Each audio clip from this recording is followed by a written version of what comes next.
Direita é um espectro político, tem um negócio maior que a direita que chama conservadorismo. O conservadorismo não tem que curvar a cabeça para ninguém. O erro técnico de não ter outros candidatos conservadores, qualquer resfriado, qualquer problema. Pablo Marçal não se segurou e mandou um recado direto sobre Bolsonaro e o cenário político de 2026. Durante uma entrevista polêmica na CNN, o empresário e influenciador cristão expôs sua visão sobre a inelegibilidade do ex-presidente, as movimentações políticas e até possíveis estratégias do governo atual. Ele foi incisivo e não poupou palavras. O que ele disse pode mudar o rumo da política brasileira. Vamos entender tudo agora. No último domingo, o empresário e influenciador cristão Pablo Marçal concedeu uma entrevista à CNN, abordando temas polêmicos como a inelegibilidade de Jair Bolsonaro, o cenário político para 2026 e a importância do conservadorismo no Brasil. Marçal foi direto ao ponto ao afirmar que Bolsonaro deve continuar lutando para reverter sua inelegibilidade, ressaltando que a decisão final deve ser do povo. Ele também revelou suas próprias pretensões políticas para 2026, mencionando o interesse em disputar um cargo executivo, seja no governo do estado de São Paulo ou até mesmo na presidência da República. O empresário destacou que, para as próximas eleições, é essencial que haja pelo menos 10 candidatos no espectro conservador, garantindo que os eleitores tenham mais opções. Ele fez questão de separar o conceito de direita do conservadorismo, explicando que este último abrange valores cristãos, defesa do livre mercado e outros princípios fundamentais.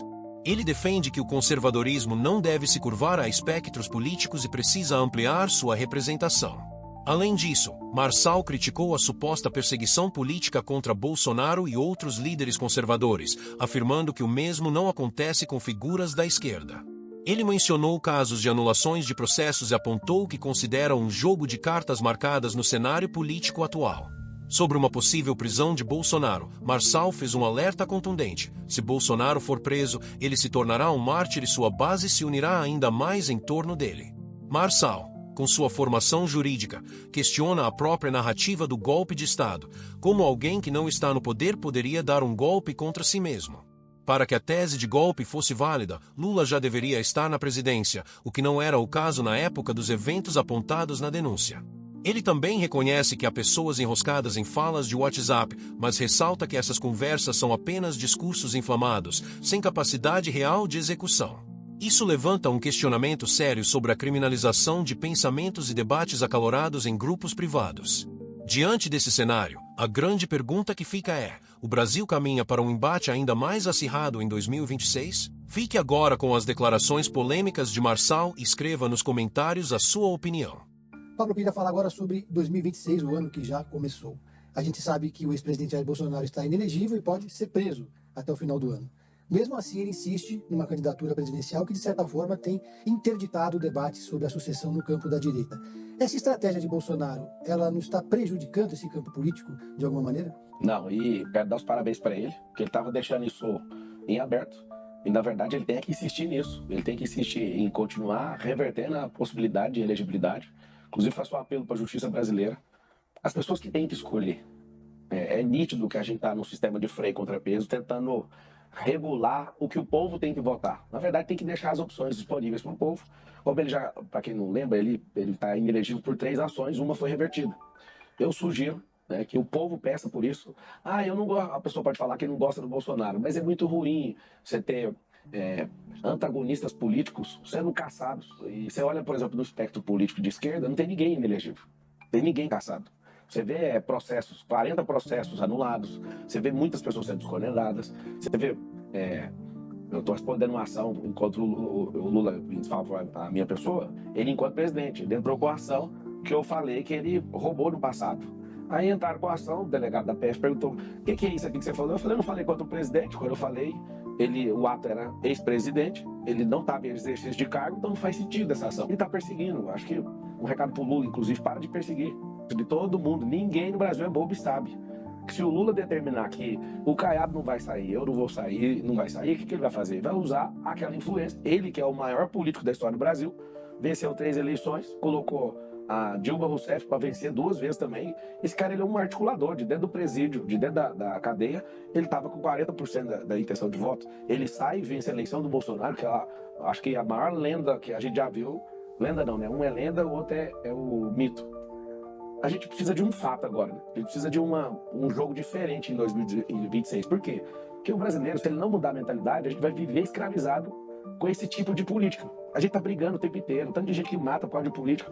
Eu acredito que tem que ter uma postura diferente, mas não faz sentido para mim uma disputa onde o Bolsonaro é excluído, onde as pessoas que estão querendo servir o povo é excluído. E se a gente não falar sobre isso, acho que é um assunto delicado, vai acontecer com que parece ali na Venezuela, né? Não tem oponente. O oponente vai preso, o oponente morre, o oponente tem que fugir do país. Não faz sentido. Sobre a prisão do Bolsonaro, se acontecer, vai ser o pior erro de cálculo da história. Bolsonaro, do jeito que tá, nessa de vai preso, não vai preso, é mais uma agonia, uma ansiedade para ele, pessoalmente. Só que o povo fica em alerta. Se você prender, aí você vai ver. Aí o povo vai voltar a ficar apaixonado na causa. Eu acredito, minha singela visão, acredito que eles vão colocar uma tornozeleira eletrônica para tentar humilhar ele. Já tomaram o passaporte, estão fazendo manobra para tomar do Eduardo. Eles vão fazer isso para humilhar o Bolsonaro, para tentar minar. Só que tudo que você faz contra um cara com um senso de injustiça social, isso vai fazer com que ele cresça. Então, até hoje não foi decretada a prisão, depois de 2 anos, por que não tem essa prisão? Porque eles estão calculando e vendo que é a pior opção. Não é simplesmente algo justiça, eles estão vendo o Bolsonaro como uma ameaça. Então, de novo, né, fiquei 5 anos na academia, vou dar meu parecer jurídico. Eu li um pedaço da oferta do PGR em relação à denúncia. Qual que é a lógica de falar de golpe de Estado contra um cara que nem está na presidência da República?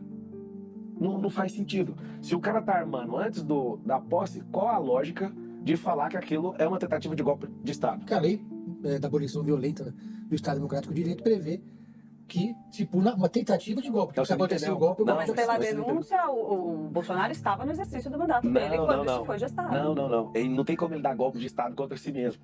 Para aquilo lá ter legitimidade, tem que ter o Lula como presidente. E os fatos, eu vou te falar que eu acho, conhecendo algumas pessoas que estão ali envolvidas estão enroscadas nisso aí. Aquilo ali é Então você bravata. admite que tem gente enroscada e que teve coisa errada. Não, enroscado no tanto de fala. Tem as falas no WhatsApp. Eu vou falar exatamente isso. Aquilo ali é bravata, é loucura. Aquilo ali é conversa de doido no WhatsApp, falando loucura que não ia executar nunca o negócio daquele. Só que eu tô deixando claro o seguinte: o golpe de Estado, na data que eles pegaram aquilo ali, ele não consegue dar o golpe de Estado contra ele mesmo. Então, não tem nada a ver com isso. Segundo, para aquilo ser uma tentativa de golpe de Estado, o Lula tinha que ser presidente naquela data. O Lula não era presidente naquela data. Então aquilo ali é inepto. Não faz sentido. Ali não tem tentativa, porque a tentativa precisa ser frustrada. Ninguém parou a tentativa. Ali não foi nem um ensaio para ação. Ali foi bravata em WhatsApp. Agora, se for condenado um negócio desse aí, não sei nem o que eu vou fazer com meu diploma de direito. Não faz sentido nenhum. Eu entendo a força. Entendo que o Bolsonaro ele se virou contra o sistema. E depois que passou a eleição e foi eleito, ele não deixou a campanha de lado, ele continuou numa campanha. O presidente da República, quando ele ganha, ele precisa de assumir um papel de estadista. Ele precisa de parar com essa briga, ele precisa de parar com essa confusão. Agora, falar que aquilo ali é uma tentativa de golpe de Estado é como se você pegasse e oferecesse uma ofensa a 2 milhões de juristas, salvo engano, se é esse número aí que tem no Brasil. Agora, o candidato da direita em 2026 vai ter que pedir o aval de Jair Bolsonaro ou essa construção política vai acontecer à revelia do ex-presidente? A direita é um espectro político, tem um negócio maior que a direita que chama conservadorismo. O conservadorismo não tem que curvar a cabeça para ninguém. Os conservadores têm uma ligação forte com o cristianismo, têm uma ligação forte com o livre mercado, têm uma ligação forte com tudo, empreendedorismo, geração de tecnologia, de matriz energética. Esses caras, eles não têm que curvar para espectro político. Inclusive, se tiver mais pessoas sentindo de ser candidato, eu sugiro que entre.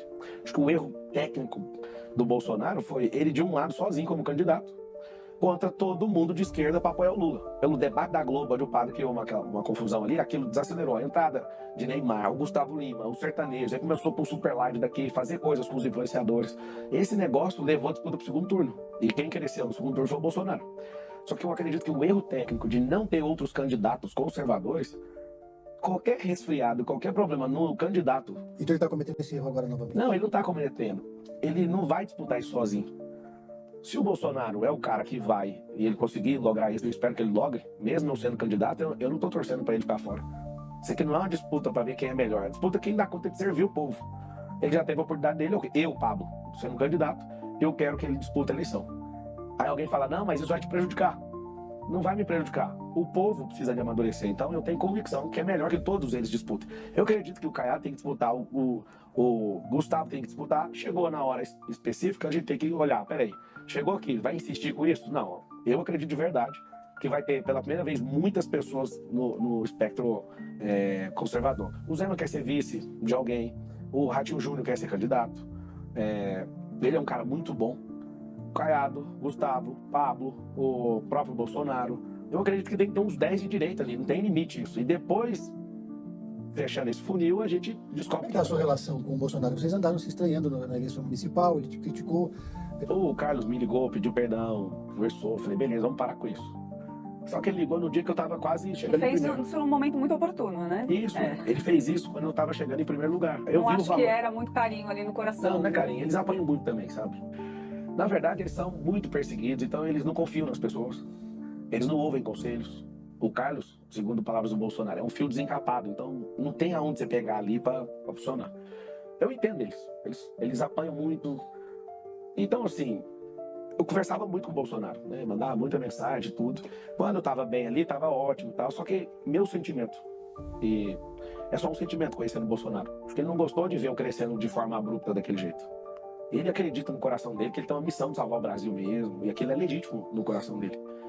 E o que eu percebi? Eu percebi que o Pablo, que não poderia oferecer perigo, é um Pablo legal, tá tudo certo, eu ajudei na campanha, com estratégia, com dinheiro, né? Coloquei dinheiro na campanha, influência mais ainda.